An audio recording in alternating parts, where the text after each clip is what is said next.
Come on in. Celeste, hello. Hi, Stephen. Celeste. Hi. Nice to meet you. Thanks for coming. I know, Prof, you've been a whistleblower before. Wow, that's it. Last week I just had a call from a whistleblower. Oh, why did they come to you? Somebody called me, and I had a conversation for about half an hour with her.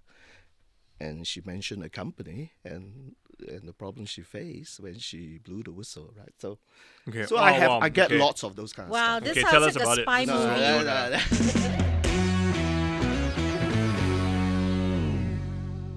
We kick off a story that's been brewing for a month now. It's the sacking of 3 executives at SingPost. I guess the mail got stuck there. But SingPost, yes, has sacked its top 3 executives, including its CEO, due to what it called their grossly negligent behavior in the handling of internal investigations into a whistleblower report. That's right. So when we did some research, we found that Singapore does not have legislation to protect whistleblowers. But if you go to any whistleblowing site, for example, your company, and you have a form, it says we will protect you. For example, there's a Corruptions Act. So if you're an informant, your identity will be protected. So explain to our listeners, what's the difference between legislation versus the local protections that we have? At the moment, there isn't a overarching whistleblowing legislation that protects or, that gives obligations to whistleblowers or to protect, whistleblowers. But there are certain legislations, as you mentioned, the Prevention of Corruption Act, some Betting Act, and a few other legislations where it does give limited protection. So witnesses, for example, are not may not be compelled to give the names of the informants, for example. So the whistleblowers are protected from their identification. But, those legislations, are fairly specific to the context of it. But as I said, there's generally no overarching legislation which protects whistleblowers. So in other words, it's just the company's word that we will protect. That's right. That would form a contractual obligation of the company to the whistleblowers who actually rely on these policies to give information to the company. So there is limited protection in the sense that it comes in the form of a contractual kind of obligation where the company will say, if you follow these procedures, we will not retaliate against you just because you blew the whistle. Right. Like they won't sack me. You know what I mean? That doesn't sound very reassuring, right? Because I'm in a company, something goes wrong. Yeah. I want to tell, but they say, make sure you fill out form A, B, C, answer this question, send it to HR, then I will listen to you. Yeah, and reprisals take many forms, right? I mean, it's not just sacking, right? I could give you a bad performance review. I could just look at you in a different way. There are various ways they can intimidate, right? So, and then the other question is, if there is in fact reprisal, what appeal mechanisms, right? Do the employees actually have a good mechanism within the organization, right? And if the organization doesn't care, what recourse does the employee actually have? Right. And I think that's the difference when you have countries which have kind of overarching kind of whistleblowing legislation where you may have an avenue you could go to make a complaint if you feel there have been reprisals. And it can also provide additional protection. Like sometimes when you blow the whistle, you may expose yourself to civil liability. For example, right? You take a company document and you go and blow the whistle, right? The company may say that is company property, right? Yeah. Right? And or you get sued for defamation, for example, right? So there are various risks, right? So legislation can be helpful in terms of having that additional layer of protection. The first thing that came to my mind was, the civil service, for example, or public servants, right? Many of us signed the Official Secrets Act. So then, I'm thinking, okay, if I have to whistleblow against somebody, let's say a senior director, and the evidence I have is secret document, for example. How do you do it? How do I do it? Yeah. Because then I'm in breach of what I signed as a part of my employment contract, right? Have you come across cases like and this? if you look at some statutory boards or even ministries, right, where they actually say you can whistleblow, then they ask you have to submit documents, for example. Yes. They say you shouldn't just whistleblow. You need to have a reasonable basis, right? Then you need to submit evidence. No, then you have a situation. Let's say you are not in a civil service, but in a company you have signed an NDA. Or, then how? When you kind of attach documents, are you exposing to itself, right, to civil liability risks and so on? Does it begin that all the contracts we sign are pro-company, pro-employer in the sense that because they are worded such that in the event I want to do something against the company, it becomes very difficult. Well, that's true to some extent, but I would say that, in recent years, at least in my experience, advising companies on their whistleblowing policies and processes, there is a lot of focus now to ensure that there is safeguards to maintain the integrity of the whistleblowing programs. Okay. So there will be assurances given to the whistleblower. But at the same time, in terms of the level of information that's given, I mean, just to address the question as well, obviously the company needs to make sure that there is a process to look into these complaints such that whistleblowers don't also abuse the whistleblowing Fair enough. processes Yeah, as well. I shouldn't just say that this guy is stealing money without any evidence. But right? at the same time, you must give the reassurance that somebody who sees something wrong that's happening Yes. is able to speak freely without fear of further repercussions, regardless of what your contract might say. And also, under what situation you can blow the whistle. I mean, there's one ministry, right? If you look at it, they say if you want to report a violation, you must be certain. It uses the term certain. I said there are only two things that are certain, right? Death and taxes, right? Yeah, that's right. Right? Nothing else. Everything else we just don't know for sure. So when you use a term like this, how is he or she going to assess? I may never be certain. So sometimes that's I not think big, companies organizations need to look at how they word their policies and so on too. So this is where the lawyers come in. Yeah, exactly. So in recent years, companies have been improving their whistleblowing policy such that the focus is on compliance and ensuring that there is good ethical conduct across the organization. So when it comes to the whistleblowing, so instead of saying that you must be certain before you whistleblow, they do want to encourage whistleblowers to come forward if there are actually real issues there.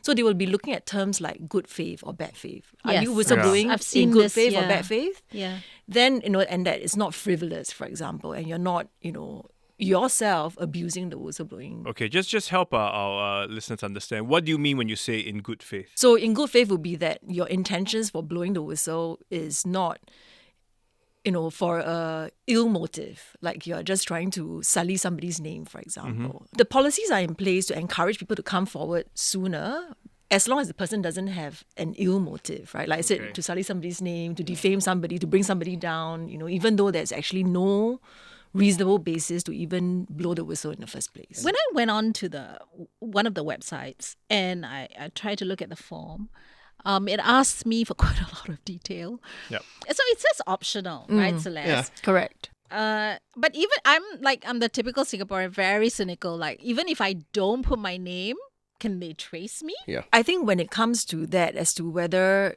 you can have a confidence in the integrity of the whistleblowing program or the processes, they need to put in some effort to assure the people that the whistleblowing program is actually an effective and, one that has got integrity. Right. So which is why I mentioned earlier on that with a lot of whistleblowing program, the tone from the top is key, right? So you need to make sure that the management and executive are committed to that whistleblowing program. Right. Not to consider it like a pain in the, Exactly. Yeah, but it's a real risk, right, of people fearing that they'll be traced. A few months ago, actually, I was on a panel discussion in an international conference, and it was actually on whistleblowing.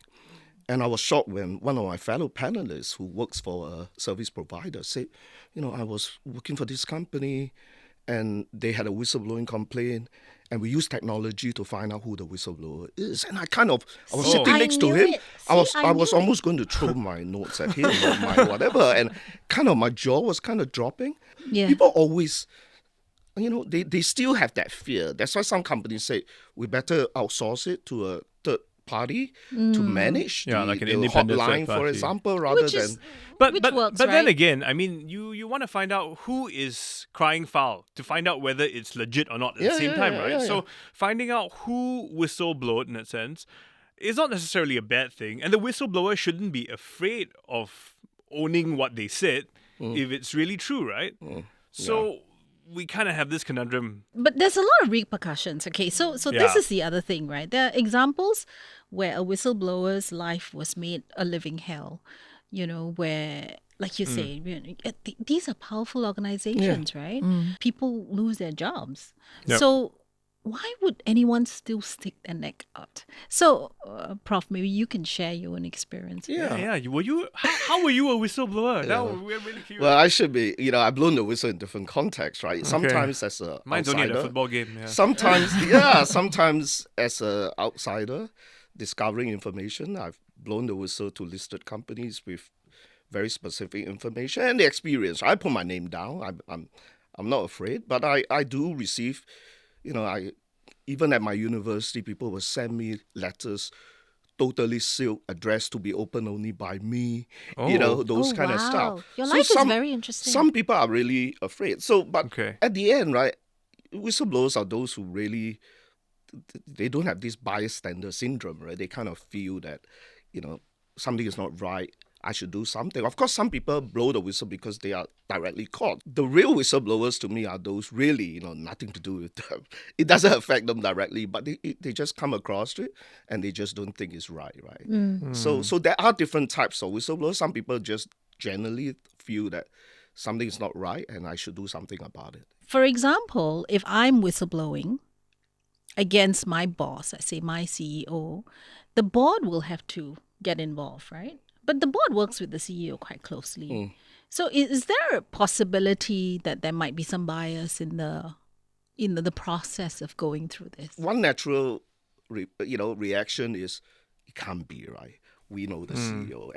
And sometimes CEOs are very good in managing up too. A lot of people are very good in managing up. So you see that side of the CEO. I think boards and audit committees need to look at it very objectively. And then you have to decide if possibly the CEO could be involved, then you need to keep the CEO out of that process. Yeah. Or even the direct report of the CEO, you also need to be very careful because, the CEO may well protect the direct reports, right? So you need to think carefully in terms of if it's a very low-level complaint, maybe, CEO may get a little bit more involved.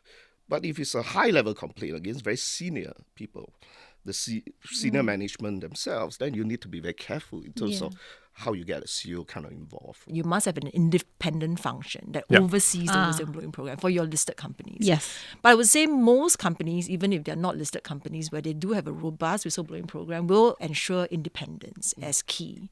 So where you have senior management involved and you feel that perhaps the audit committee or board members, right? Perhaps the audit committee who reports to the board may not be able to discharge the function.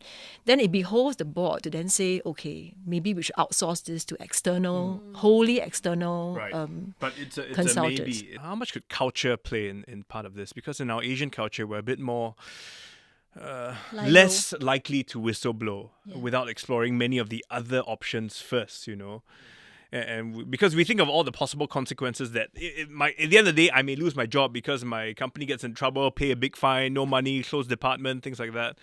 So, Or even the possibility that somebody else might lose their job. So you probably find that in the Asian context, right? I mean, partly also a hierarchical organization, society and so on. You tend to think the boss is right, those kind of stuff. There's a little bit of that, but often I think you'll find maybe more complaints, anonymous complaints, poison pen letters to regulators. You'll probably find a fair bit of that. Why it's important for organizations to have good whistleblowing policy? Because if you don't have one, it's more likely employees will go externally. And once you go externally to a regulator, you may lose any control you have in terms of how you manage the investigation and the process, right? I mean, so I think it's in the organization's self-interest to have a good whistleblowing policy. You shouldn't discourage. You shouldn't tell people you don't report to external regulators, because I don't think you should do that. But once if you have a good internal policy, employees trust the policy. They are more likely to say, okay, I'll blow the whistle internally, and then you can do your own investigation and then manage the process properly. How transparent should companies be when they have a whistleblowing report that they're dealing with? There are also quite a number who said they received 0 reports. Those are the most interesting to me. If you are a big company and you say you receive 0 reports, you should start looking at your whistleblowing policy. Exactly. Whether it's working. I've been in organizations, I said, international organization audit advisory committee, and one of the questions I always look at, how many complaints come through the whistleblowing channel? If I feel there are very few, I will start asking questions. Is it really working? Are employees aware of the whistleblowing policy? Are they scared? You need to ask those kind of questions. And that's where the audit committee needs to come in and kind of ask. Don't say, hey, 0 complaints. Yay, we don't have to do Ping. anything, right? So you shouldn't have those kind of reaction, I think. Yeah. So in a way, it's not realistic to expect an MNC, a huge company, to have 0 on their report, right? I think 0 is a red flag. Okay. Yeah. Oh, wow, really? Exactly. Yeah. If you have That's 0 something I coming through the learned. whistleblowing programs, there's something that's wrong. I just thought that it means that it was I a mean, it's a very good company, ethical right? company. Oh, no. No, wait, but there are different levels of whistleblowing, right? I mean, Ah. people complain about all sorts of things, right? So,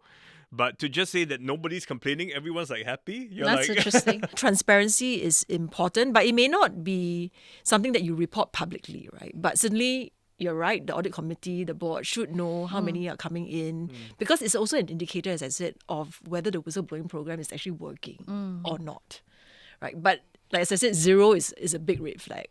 But then if you have too many, it means your program is too good. I don't know. It's like, No, if you have too many, right? Okay. So if Then it's it's, probably your compliance program. yeah, then. if it's too many, you got to ask whether you have a culture issue with the organization too. And then you have to ask whether your whistleblowing policy is clear enough, because the whistleblowing policy is not intended to be just a normal grievance channel. I have a bad performance review and I think it's unfair.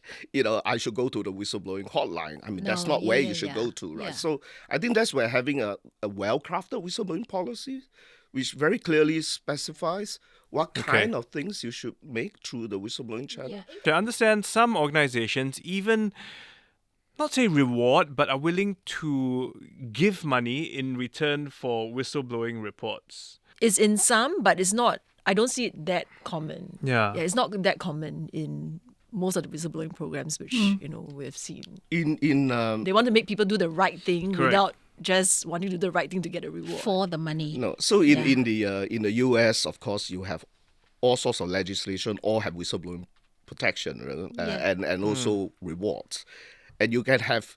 I think the largest was hundreds of million or even more than Wow. a billion payout to Wow. a whistleblower. Wow. But usually it's not by the organization themselves. I mean, these are, regulators when they extract a penalty from the company, the That's whistleblower right. gets a share, right? Yeah. And of course, in Singapore, the Inland Revenue Department or Authority, IRAS, will kind of give you a share up to $100,000. Okay. I do training for directors, right? Sometimes I post them, have you ever recognized, always have employee of the month. Have you ever recognized somebody who blows the whistle, right? Because Whistleblower of the month? I don't know.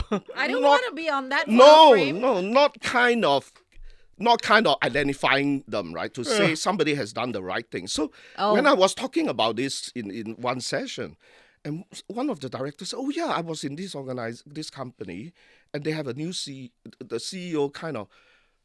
She noticed that on the wall there were these pictures of employees with the face blank out, and they kind of said this employee did what, and they were all whistleblowers, did the right thing. So this was how the CEO was trying to say, these are employees who help the organization.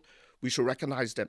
I don't think whistleblowers, the one who are genuine, necessarily ask for a reward. Actually, the IRAS one is interesting. Some years ago, IRAS said that there were many people who were not claiming the rewards, even though they were entitled to it. It's wow. kind of interesting. So Wow. they feel that they want to do the right thing, not necessarily because they want to extract a reward. Yeah. So Yeah. recognition can be different ways, right? It may not be monetary in nature, right? So That's so Okay. interesting. I wonder whether the IRAS reward is taxable. Maybe that's why. If I take it, I pay more taxes. Nah, it's okay. It's okay, you can keep it. I don't want to pay tax on your reward. no, but at the end, whistleblowers, right? I think back about the case that I was involved in where the whistleblower blew the whistle against the CEO and COO. I reflect back, if the whistleblower had not blown the whistle, the damage it would have caused to the organization, because she blew the whistle, it kind of protected the organization from much more severe consequences. And that's why I think they deserve to be recognized in some way. Right? Right. Okay. I think culturally, I would say in Asia, even though in the past there used to be, a reticence in terms of reporting, I would say generally there is greater awareness now Yeah. of the importance of a whistleblowing program, right? So I mean, we've got legislations which are upcoming. For example, the workplace fairness legislation Yes. that's coming up. Yep. So there is, mandated there a grievance process, Yeah. and there are protections given against retaliation for whistleblowers, for Yep. example. So there's definitely greater awareness now, more publicity of protections, that whistleblowers should be afforded. So I think it's all good, in terms of where where we are sort of heading on Yeah. this topic. It's always been the case that in the newsroom people call us. But usually they call us and tell us, oh, there are 4 ambulances here. Maybe there's a murder. You guys want to check it out. Yeah. But increasingly, I'm finding that there's a little bit more, nuance to what they are saying. For example, they might say, oh, this company, might be doing this, etc., etc. You can check it out. I just feel that as people, especially as a younger cohort comes into the workplace, they do have a sense of, very strong sense of justice, right and wrong. So it's going to be harder to do bad things. Yeah. Which is good in a which way. is one good. would think, right? Which is good. Yeah. Yeah, but in that respect, then I tell you, I get whistleblowers all the time because they write into our talking point email and say, hey, this water filter, it says it can do this ABC. Can you check? I don't think it really can, Or this milk powder claims it has these nutrients. I'm not sure. Can you check? Yeah. Okay, I think that's just feedback and story ideas for you. But, So I think it's a good thing. It just that the owners and companies will be Yeah. greater Yeah. to protect the people who are trying to do the right thing. Yeah, and I think it needs to be an option where if you want to whistleblow, you know where to go and you don't feel like there are certain consequences or repercussions if you report. We all need to be reassured that if I want to do the right thing, I should be able to do it safely without, fear of harm to me. Yeah, or to I my think that family. culture Yeah. needs to Yeah. change Yeah. quite slowly. Yeah. But surely. Thank you. Okay. Thank you for Thank you coming so much. on. All right, Thank thank you. you. All right, guys. So this has been a deep dive. We hope you like what you're listening to. If you have any, ideas, thoughts, do drop us a note. We always do love to hear from you. But otherwise, that's it for this week's episode. Thanks to our team, Janani Johari, Tiffany Ang, Joanne Chan, and Saya Win. See you guys next week. Bye for now. Bye.